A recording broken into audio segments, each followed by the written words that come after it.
Bonsoir, bonsoir, cher Rudy. Merci d'avoir répondu à notre invitation Bonjour. pour cette conversation de ce soir qui a lieu à un moment assez particulier puisqu'on est à quelques heures. Quand on aura fini, ce sera le début des cérémonies de Yom HaShoah, ce jour de commémoration qui a commencé en Israël et qui aujourd'hui est un jour de commémoration pour tous les Juifs du monde et 6 millions de Juifs qui ont été assassinés pendant la Shoah. Jour de commémoration important. Et vous, Rudy, vous êtes le représentant en Allemagne de la Claims Conference. Et je crois que la Claims Conference, qu'on voulait montrer à nos auditeurs ce soir, a joué un rôle et joue un rôle depuis plus de 60 ans dans les indemnités qui ont été versées aux survivants de la Shoah. Donc, dans un premier temps, peut-être vous nous expliquez comment cette Claims Conference est née et ce qu'elle fait, en fait. Merci Robert et bonjour à toutes et à tous. Merci beaucoup pour l'invitation.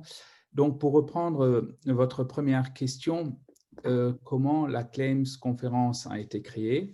La conférence a été créée déjà en 1951. Et donc, il faut voir un peu l'aspect historique que l'Allemagne de l'Ouest a été créée il y a quelques années, en 1948.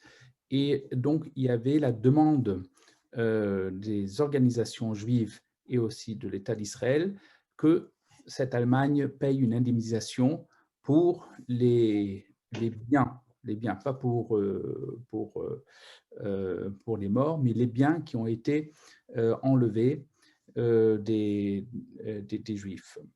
Et donc, il y avait dans cette négociation trois parties. Il y avait l'Allemagne, il y avait Israël, et il y avait la Claims Conference. Et pourquoi deux parties différentes, Israël et la Claims Conference?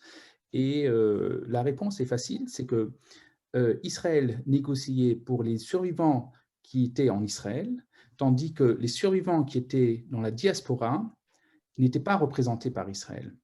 Et donc, il y avait on a créé, c'était Nahum Goldman qui avait créé, qui était dans le temps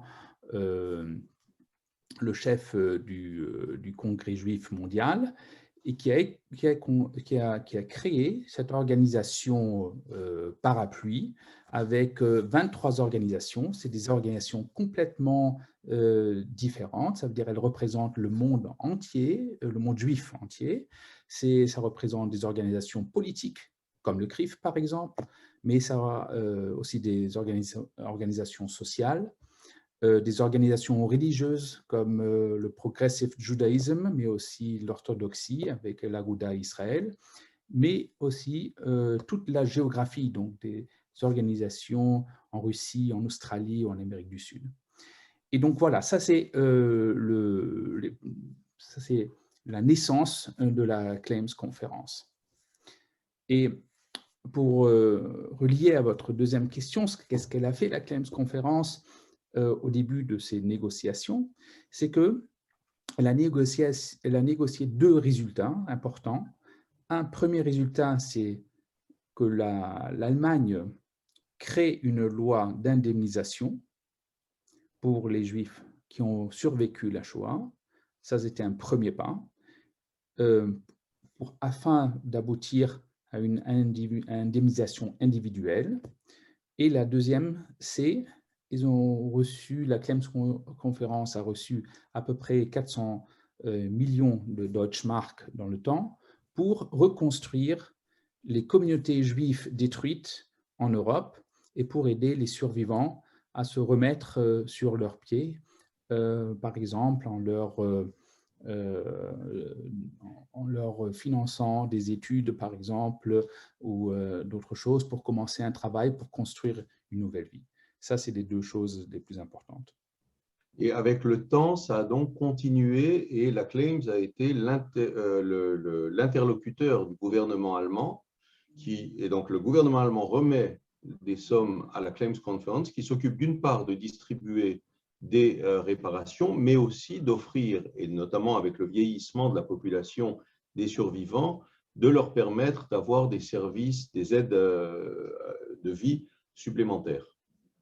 Oui, donc l'histoire de la Claims Conference, pourquoi elle existe encore aujourd'hui? Souvent, on me demande cette question-là, puisque les négociations ont été en 51, en 52, Et depuis là, qu'est-ce que fait la Claims? Donc, ce qu'il faut savoir, c'est que, comme j'avais dit, un résultat, c'était l'indemnisation, une loi d'indemnisation pour les survivants de la Shoah, mais les conditions ont toujours été assez restreintes. Et donc, la Claims Conference a toujours négocié des libéralisations de ces conditions. Alors, par exemple, qu'est-ce que je veux dire avec ça? Il y avait des conditions d'âge. On n'a pu que, par exemple, déposer un dossier d'indemnisation si on avait un certain âge, si on avait plus que 70 ans, par exemple. Il y avait des conditions géographiques. Ça veut dire tous ceux qui habitaient à l'est de l'Europe ne pouvaient pas déposer un dossier, même s'ils avaient survécu à Auschwitz, par exemple. Oui. Ou bien, il y avait aussi des conditions de durée. Ça veut dire il fallait démontrer qu'on avait été pendant 18 mois, par exemple, dans un camp de concentration. Si c'était que 16 mois, on n'a pas reçu une indemnisation. Donc, la Claim, ce qu'elle a fait, elle a libéralisé tout ça afin que, aujourd'hui, 99,9% des survivants qui vivent aujourd'hui encore puissent recevoir une indemnisation. Donc ça, c'est un premier gros pas. La deuxième chose que la Claims a fait, c'est qu'elle a commencé à établir un programme pour l'aide à domicile, le home care. C'est clair qu'avec l'âge des survivants qui devenaient de plus en plus âgés, il y avait un autre besoin. Et donc, on a commencé aussi à envisager ou à négocier avec le gouvernement allemand que chaque survivant qui est en besoin et qui est en besoin puisse rester chez lui parce que ça étend sa durée de vie. Et c'est ça qui était très important pour nous. La troisième chose que la Claims Conference fait, c'est qu'elle fait de l'Holocaust Education. Ça veut dire qu'elle fait de l'éducation sur ce qui s'est passé pendant la Shoah. Et ça, c'est les trois grands piliers du travail de la Claims aujourd'hui. D'accord. Et les populations, vous l'avez dit, se sont étendues au fur et à mesure du temps, en fonction du nombre de mois, en fonction des conditions de ces populations pendant la Seconde Guerre mondiale. Et elle s'est étendue notamment récemment aux populations de Tunisie, du Maroc et d'Algérie. Et d'Algérie très récemment, puisque ça a quelques 2-3 ans. Est-ce que vous pouvez nous en dire un peu plus? Parce qu'effectivement, dans le judaïsme français, les populations sont plus concernées par ce qui s'est passé dans ces trois pays. Donc, si on regarde l'histoire de la Shoah, on a naturellement en vue ce qui s'est passé dans les camps de concentration. Mais naturellement, les camps de concentration c'était pas la première chose qui s'était passée. Ça veut dire qu'il y avait toujours un avant qui a mené aux déportations, qui a mené aux camps de concentration. Et ça commençait toujours par des lois anti-juives. Et ces lois anti-juives ont été institutionnalisées partout en Europe, chez les alliés des nazis et naturellement aussi en Allemagne. Et donc ça, c'était le premier pas. Et c'était un premier pas pour après déporter et exterminer les Juifs. Ça veut dire que le premier pas, c'était surtout de les faire, de savoir qui était juif, où ils étaient. Comme ça, on a pu les déporter plus facilement. Et donc, ces lois antisémites c'était le cas en Algérie, et c'est pour ça que nous avons un focus aussi, on avons fait un focus en 2018 dans nos négociations avec le gouvernement allemand sur la question des Juifs d'Algérie. Pour la Tunisie, c'est une autre question parce que les Allemands étaient en Tunisie pendant 6 mois. Donc là, c'était quelque chose qui est allé assez rapidement dans le milieu des années 2000. Et pour les Juifs du Maroc, nous avons aussi eu des lois qui étaient antisémites, qui étaient en place, en vigueur, et c'est pour ça qu'on a pu négocier un montant unique, le Hardship Fund, pour les Juifs du Maroc, pour les Juifs d'Algérie. Et donc, les Juifs du monde entier qui ont été concernés, qui sont des survivants aujourd'hui de la Shoah, peuvent prétendre à des indemnités, à recevoir des indemnités de la Claims sous une forme ou sous une autre, et également des aides de vie, comme vous l'avez mentionné, Rudy. Mais est-ce que vous savez aujourd'hui estimer le nombre de personnes qui reçoivent et le nombre de personnes qui pourraient recevoir? Ça, on a des difficultés à estimer. Ce qu'on sait aujourd'hui, qu'en France, il y a à peu près 22 000 personnes qui ont reçu une indemnisation du Hardship Fund et il y a à peu près 7 500 personnes qui reçoivent une rente, une pension de la Claims Conférence en France. Ça, c'est sécurisé. Ce qu'on ne sait pas, malheureusement, c'est qui encore est là et qui pourrait potentiellement recevoir des indemnisations en France. Ce que nous pensons, c'est qu'il y a du bouche à oreille qui se fait et on pense à avoir le nombre maximum des survivants dans nos programmes de compensation, d'indemnisation. Mais naturellement, si on est dans une communauté nationale qui peut-être a une grande partie des Juifs qui n'est pas associée à une communauté, peut-être c'est beaucoup plus difficile à estimer le nombre des survivants. Et donc, vous avez toujours une négociation annuelle avec le gouvernement allemand par rapport aux populations aidées pour pouvoir justement leur apporter subventions et services. Sur un autre sujet connexe, vous avez aussi annoncé récemment des campagnes pour aider les survivants de la Shoah à se faire vacciner contre le Covid.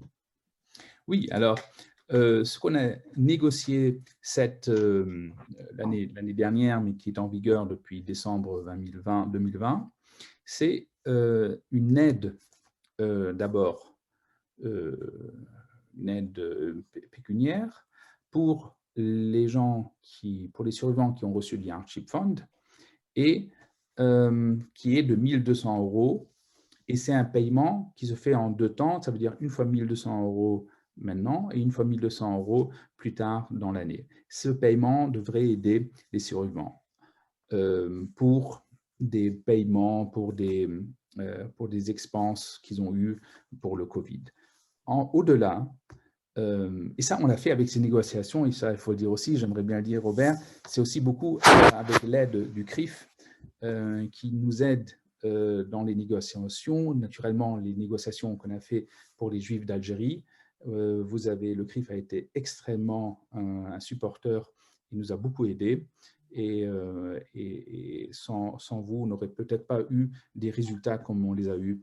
Bien entendu, Francis Khalifa a été particulièrement acteur dans ce projet-là parce qu'il pense que c'est quelque chose d'essentiel pour aider les populations, effectivement, qui sont des survivants de la Shoah. C'est quelque chose qui est dans notre ADN du CRIF, mais qui en plus est une mission particulière auquel s'attache notre président.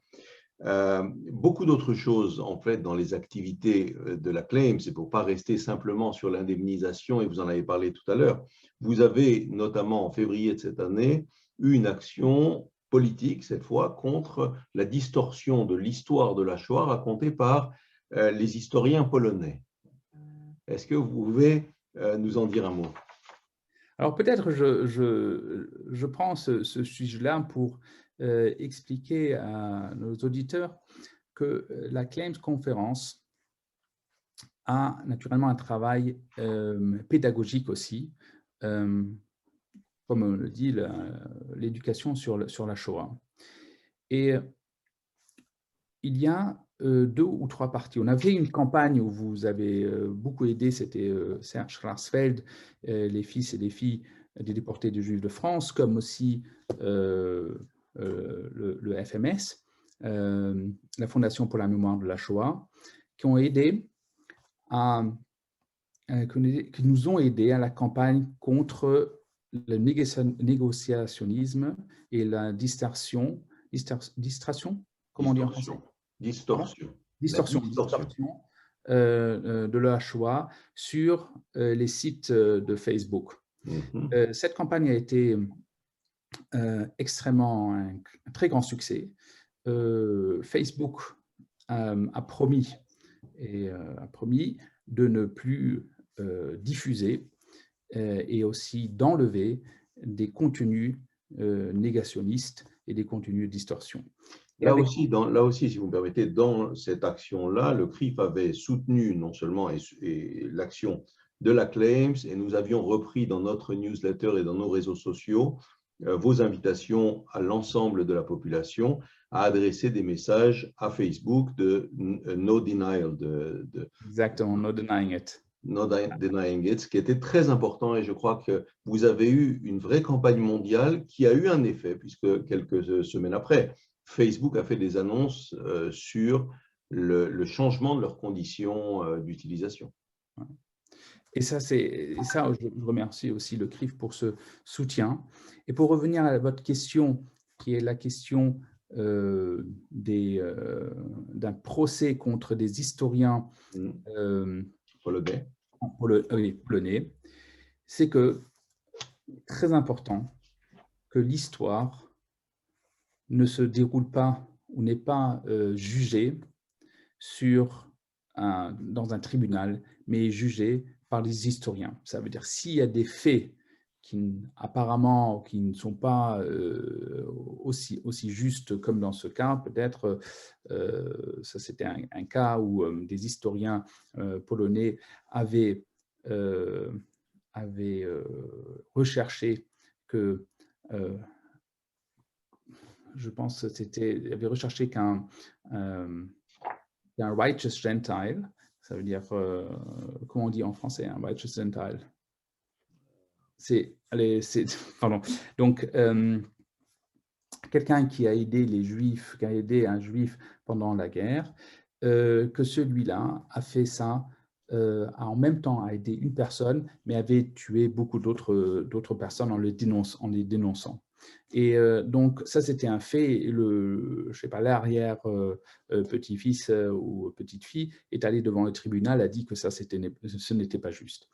Et voilà, donc nous, ce qu'on dit, c'est que des campagnes comme ça historiques, des faits historiques, ça doit se dérouler non dans ça doit pas être jugé dans un processus, dans un procès, mais ça doit être jugé par d'autres historiens. Et ça, c'était très important. Et vous avez également une action sur la mémoire, puisque vous réfléchissez, vous agissez beaucoup sur la mémoire de la Shoah. Absolument. La mémoire de la Shoah, il faut savoir, c'est que c'est quelque chose, c'est un domaine où la Claims Conférence est là depuis déjà plusieurs décennies. Nous, par exemple, nous sommes un des créateurs ou des fondateurs de Yad Vashem. Ce qui n'est pas très connu, mais c'est ce qui est le cas. Aussi, le premier mémorial en Europe, qui est le mémorial de la Shoah à Paris, c'était la crypte, avait été, on a aussi soutenu ce projet-là. Et donc, c'est quelque chose qui est très important pour nous. Et si je peux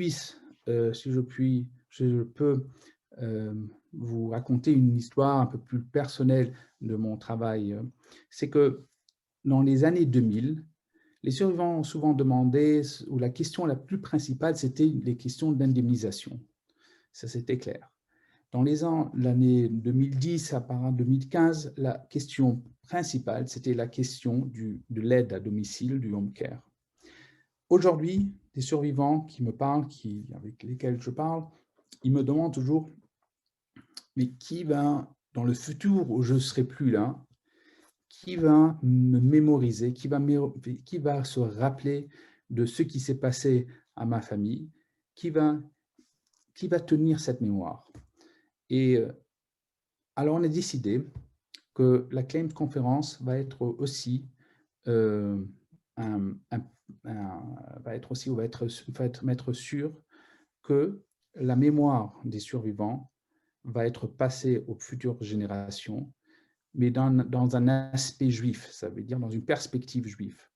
Et donc, pour cela, on avait négocié avec le gouvernement allemand que nous allons faire de l'éducation de l'Holocauste pendant les 3 prochaines années, c'est le début, et, et ça avec des sommes qui sont assez importantes. Mais vous allez travailler avec les fondations qui existent déjà, avec la Fondation pour la mémoire de la Shoah, la Fondation Spielberg, des gens qui ont le mémorial de la Shoah en France, qui ont déjà des ressources, qui ont déjà beaucoup travaillé sur l'éducation. Ça va être des programmes coordonnés? Ça va être des programmes coordonnés. Nous les avons déjà fait depuis 20 ans. Nous donnons des fonds à des institutions comme vous les avez nommées. Et nous sommes le plus grand donneur dans le domaine de l'éducation de l'Holocauste. Et donc, ça va se continuer et ça va s'amplifier, puisque naturellement, les survivants vont diminuer en nombre. Ils n'auront plus la possibilité d'étudier, pas d'étudier, mais de transmettre leur savoir et ce qui s'est passé à une nouvelle génération. Et donc, il est important qu'il y ait quelqu'un qui reprend le relève et qui fait ce travail. Et donc, avec les ressources qu'on va avoir du gouvernement allemand, je pense qu'on va pouvoir reprendre ce travail. Très bien. Et dernier sujet que je voulais aborder avec vous ce soir, Rudy, c'est une autre de vos activités, c'est les biens spoliés. C'est sur lequel vous travaillez aussi à la Claims Conference pour récupérer les biens spoliés aux Juifs dans les différents pays. Donc, la Claims Conference est une organisation qui a son focus sur l'Allemagne. Donc, ce que nous avons fait, c'est que surtout après la chute du mur, nous avons réclamé les biens qui ont été spoliés en Allemagne de l'Est. Et avec les revenus que nous avons eus, nous avons pu financer le home care, par exemple. Nous avons pu financer l'éducation de la Shoah par des différentes institutions. Mais cela se termine. Donc, cela serait un travail qui se termine. Par contre, Robert, le travail qui n'est pas terminé encore, c'est le travail sur l'art spolié. Bien sûr. Parce que sur l'art spolié, nous n'avons pas encore eu ni une négociation et ni une solution que nous trouvons. Voilà. Je vous entends. Ouais. Donc, on vous avait perdu sur les restitutions, sur notamment l'art, puisque c'est un sujet sur lequel, en France également, au CRIF, on travaille beaucoup avec les institutions sur les restitutions d'art qui vont quand même très doucement en France comme en Europe d'ailleurs. Oui, absolument. Et je pense que c'est quelque chose qu'on va aussi travailler dessus dans le futur. D'accord. Mais puisque aujourd'hui c'est Yom HaShoah, j'aimerais bien aussi encore faire part d'une campagne de la Claims Conference qui va commencer aujourd'hui. C'est une campagne qui s'appelle « Cela a commencé avec les mots ». Et c'est une campagne qui sensibilise le large public de dire la Shoah n'a pas commencé avec la construction des camps de concentration, n'a pas commencé avec les déportations, n'a pas commencé avec les lois, mais a commencé avec des mots. Et donc, nous avons des petites vidéos qu'on va montrer de survivants, aussi de survivants en français, qui expliquent comment leurs voisins, leurs maîtres à l'école ou bien leurs amis les ont expulsés avec des mots d'abord et après est venu le reste que nous connaissons. Et donc, ça, c'est une campagne qui va commencer demain pour Yom HaShoah. Très important, et de rappeler notamment qu'à l'heure où on se parle, commencent en Israël les cérémonies pour Yom HaShoah. Merci beaucoup, Rudy, pour cet entretien passionnant. Merci. Marie-Sarah, peut-être avez-vous des questions à poser à Rudy? Oui, merci beaucoup Robert et Rudy pour cet échange très important, spécialement en ce début de Yom HaShoah. Alors, plusieurs questions, Rudy, sur des aspects plutôt pratiques. Alors, je résume les questions en 2 questions peut-être. La Oui. première, comment concrètement je fais si j'ai un grand-parent ou un arrière-grand-parent qui veut bénéficier des aides financières de la Claims Conference? Et la deuxième question, c'est est-ce que ces aides fonctionnent pour des personnes issues d'Afrique du Nord, notamment d'Algérie?